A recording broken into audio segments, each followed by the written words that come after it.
want to welcome you to a place that you wish you didn't have to be today.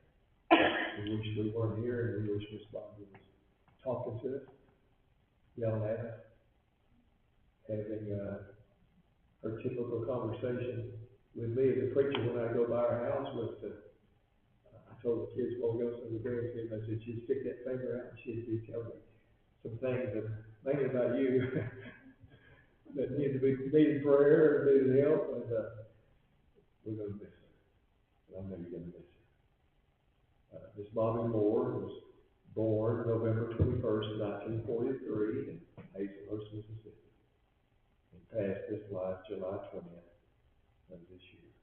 She is survived by her sons, Randy and Tony, her sister, Bonnie Beckham, brother, Robert Higdon, and grandchildren that she loves better than life itself. She loves you, grandkids. Kenneth, Sills, and Clayton, Anthony Moore, and Zachary Moore, Anna Moore, Meghan Moore, Richard Green, and Melissa Green Wallace, and her great grandchildren, Haidyn Moore and Ariel Moore. And so we're going to pray right now. Would you pray with us as we open this up? Lord, throughout the years, you've privileged me to travel overseas many times a year.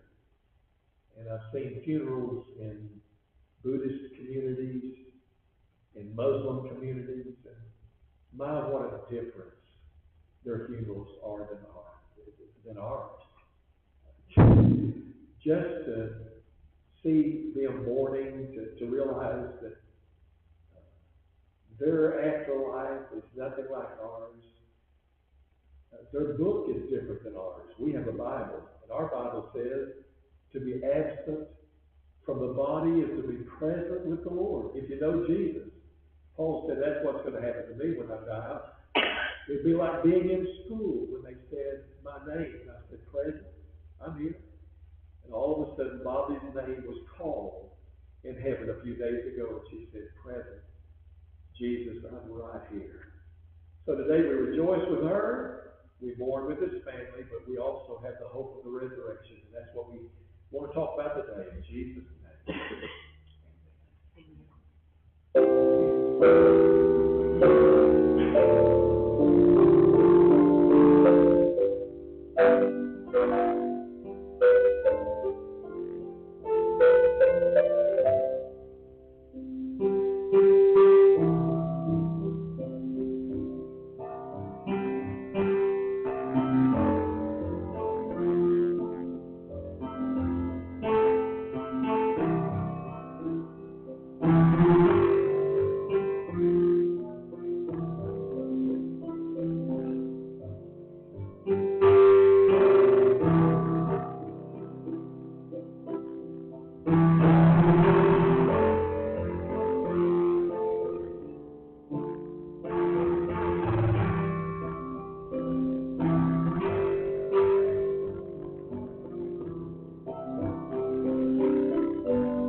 Paul makes a statement in his letter to Timothy, the young man that he mentioned, and he said, "I've fought a good fight, and I've kept the faith. Henceforth there's laid up for me a crown of righteousness, which the Lord, the righteous judge, will give me in that day, and not to me only, but to all those who love his appearing." His Father loved Jesus. Now, some years ago, I had a funeral that I did for a lady that was pretty well off, evidently lived, I believe, in a nice home, beautiful car. Looked like they had a lot of money, but she had a ring on that was, I know, came from a Cracker Jack box. And it looked funny on her attire to see that ring. And I was looking at it, and she said, "You look at my ring?" I said, "Well, just wondered about it." She said, "Well, that was the first ring that my husband could get me. And we've been married all these years, and it's just precious to me because it has memories." And my mom and dad used to lead us singing in the old country church, and they used to say, "Precious memories, how they linger." So the boys called me. Was it yesterday, day before yesterday? I forget these days. And were sharing some memories with me that they had. And let me tell you something about memories. Nobody can take that away from me. That's why in front of most churches we have in front of ours a table like this that says, "Do this in remembrance of me." And Jesus said to his disciples, "Always remember my blood and my body." Because when you remember something, you relive it. You bring it back to life.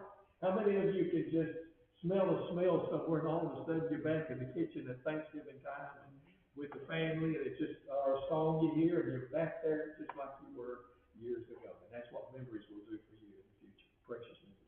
So the guys were sharing with me some things about their memories of Mom. One thing is they reminded me that Sandra is back here. There's Sandra up there. These were our bus kids. I didn't remember that. When we first started busing years and years ago, they were some of our bus kids in Sojourner Trailer Park. And we were wondering how our kids turned out. Yeah, it looks like they turned out good. So anyway, they were telling me about them being picked up on the bus. And I thought, I think I remember the honoriness of those two fellas. Those guys ago. But they were sharing how that through the years we've been connected to church with you guys. And of course, Sister Bobbye was a member of our church for years. They said she liked to do certain things. She liked to sew. I don't know, after you worked in a shirt factory for some years, if you like to sew, but she tends to have carried that over. She could sew excellently and loved to cook. Now, some of you know about her cooking. These guys said that she was probably one of the best cooks ever. Said her mama was a full-blood Choctaw Indian, Choctaw right here. And so said she taught Bobbye all these recipes, and I felt like when we were talking over the phone that Grandpa Jones on Heal was going, yum, yum. Because they're talking about turkey dressing was the best ever if you ate her turkey, and deviled eggs. She took the devil out of it. But anyway, she loved to cook. You remember her dishes. She loved to do yard work. I don't know if you went over to her house and saw the flowers around. Said that she taught herself on some of that. And so she had daffodils and lilies and other things all around. And she'd proudly walk you around and show you her flowers, because she'd do that to me. And she loved a beautiful yard. Loved to fish. My mom and her had something in common. And this was crazy to me. She loved to ride the motorcycle with Tony. I think it was a crazy spell that came over every now and then because I was thinking Tony right. She did something that in her day was just exceptional. And that was she graduated high school from the Deaf School in Jackson. Pressed on through to get that diploma. And then she made that a goal for her children, that she wanted you to get an education.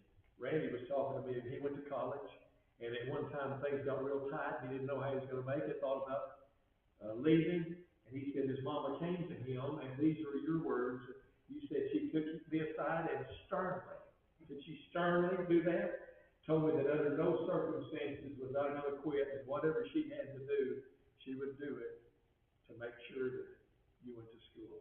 And the old story that I've told many times, it reminds me of that, of a little boy that's in the house asking his mama, said, Mama, can I go out and play? And she said, honey, you can play all you want, but you're going to do your chores first.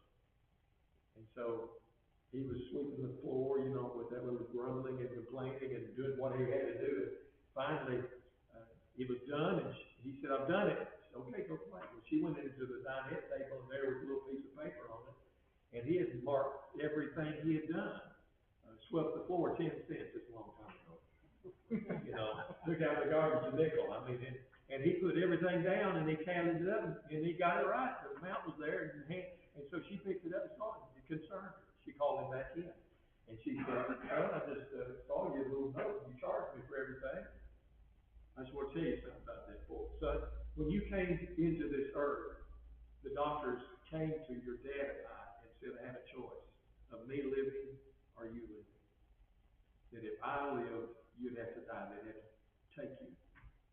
And I told them, I said, I'm going to live and my baby's going to live.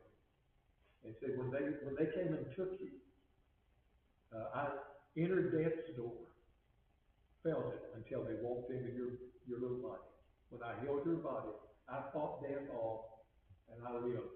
Son, I never thought of charging you for almost dying for you.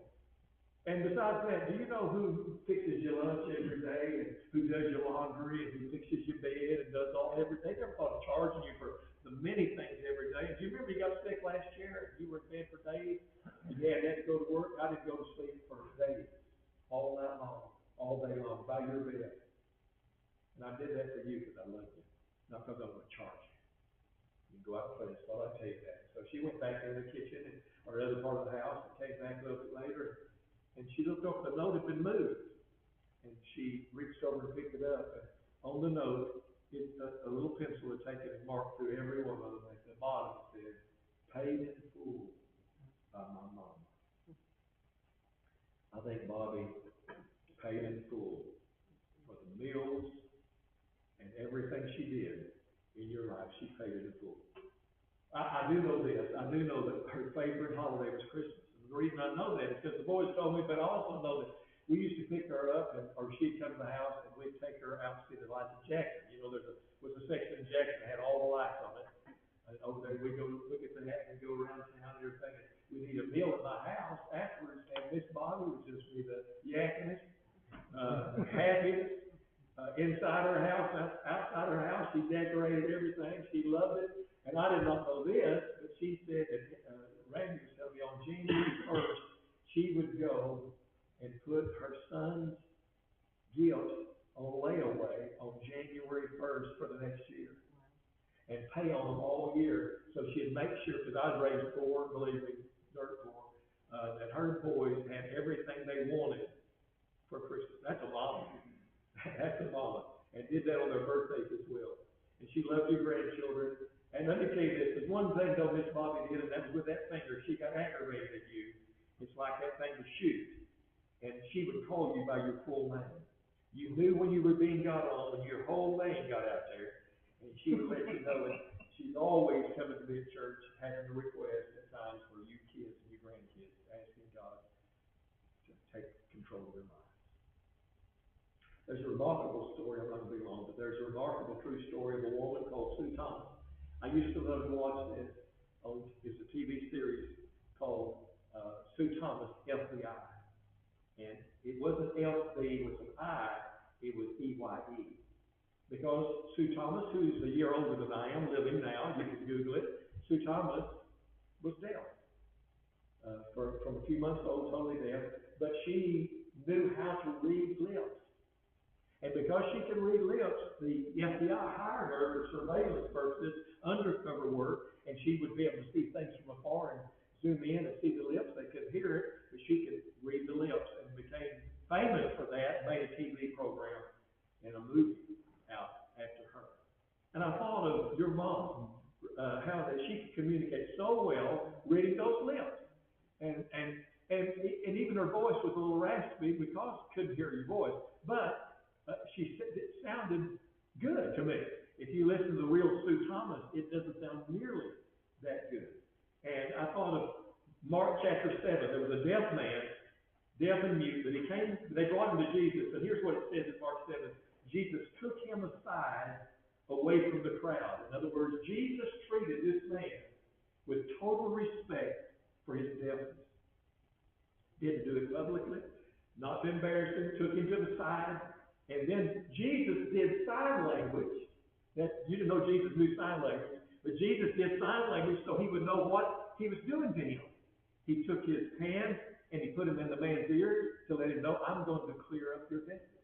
Then he took his fingers and touched his tongue and let him know, I'm going to take care of your muteness, your tongue.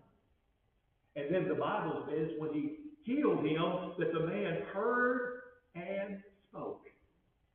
Now, I'd like to have been there on that occasion when that man spoke. When Jesus said, Ephrathah, which means be open, and he opened his ears, what was his reaction? Well, I'm going to tell you, you can find out. All you've got to do is Google this. It's cochlear, cochlear implant. There are 360 million people on planet Earth that have no hearing or almost no hearing, that they're changing their lives with this implant. And it's giving them hearing. If you'll Google that, watch the kids as they, for the first time they do it, and it's the unveiling, and they hear Mama and Daddy saying, honey. Their eyes get this huge, and they begin to giggle, kids giggle. But when you watch the adults do it, their eyes get just as wide, but they do the opposite. They start crying because they've never heard a human voice. Wow. Can you imagine when Miss Bobbye left this earth and heard Jesus say, Bobbye, or my servant, well done. And she heard clearly for the first time in her life. What a moment. In the 1980s, Life magazine came out with a photo of the decade. They gave a big prize for the entire 80s decade. It was a picture of a man getting off of a plane in Germany who was one of the hostages in the Iran scandal problem that we had. You remember there were 444 days of 52 hostages held in Tehran, and they kept them in these horrible conditions. They beat them with their fists, their boots. They tried to starve them. We didn't know if they were coming home. And so America at that time had a song come out by Tony Orlando. Tony. And he's talking about a guy riding in a bus and asking the bus driver, I told my wife she don't have to accept me, but if she does, would you tie a yellow ribbon around the old oak tree? And when they came around the bend, the driver let them know there's not a ribbon around the old oak tree. The whole oak tree is full of ribbons. So America got a hold of that and started putting yellow ribbons on our antennas or telephone poles or houses, trying to tell those 52 hostages, we're believing that you're going to come home. Well, the picture was of them releasing them, and this one guy getting off of the airplane, steps down the steps, and all of a sudden, to the side is this little girl, about 8 or 10 years old, in a yellow dress. The police are reaching out, trying to keep her, but can't hold her. She bursts forth from them, because that's Daddy, and she's running to Daddy, and the cameraman got it, just as she's leaping in the air, and his arms are waiting, and captured the look on his face when he saw his baby. And I believe that's the captured picture of Bobbye Moore when she looked and saw Jesus. Wow! And got a hug from the Son of God. Can you imagine that moment? You see, my favorite movie was black and white when it came out in 1939, The Wizard of Oz. And when Dorothy's house quit spinning and landed, the genius of the producers was black and white, but they knew they'd just invented Technicolor. And when she opens that door and steps out to the color that was the first time on the screen in 1939, and people were ooh and ah. That's when she said, all that color? She's holding Toto and said, Toto, we can't sleep anymore.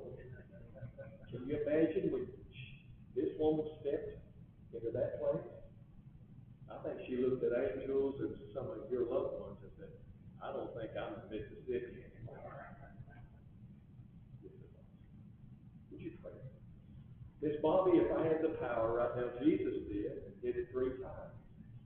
If I had the power right now to open that casket up and bring you back, I think the first thing you do is slap my face and point that finger at me and say, Brother Blankenship, you leave me alone. I'm in heaven with Jesus and loved ones, and I can hear the angels singing. I can hear the heavenly choir. I can hear the water rippling down from the throne of God. And I wouldn't trade this for anything. So today we'll miss her, but Miss Bobbye, we're so glad you finally made it home. And that's going to be your home forever. So today we bless the family, ask you to strengthen them, encourage them, help them to know that their name is written in the Lamb's Book of Life, because it is. It's just so long for a little while, and we'll see her again soon. In Jesus'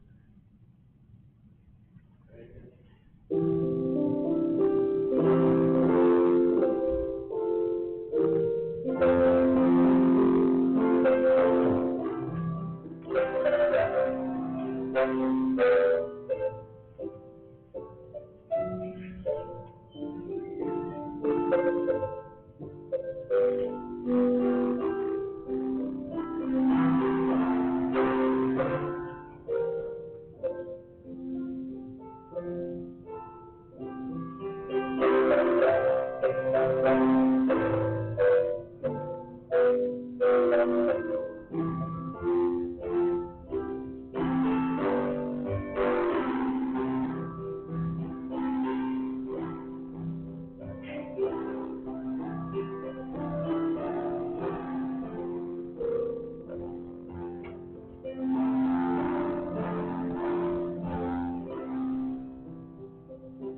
Thank you very much. No, thank you.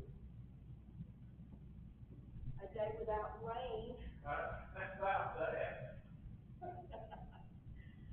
I try not to complain about that, though. I know. No, as soon as we do, we'll be complaining about I know. that. Y'all have a good one. You too.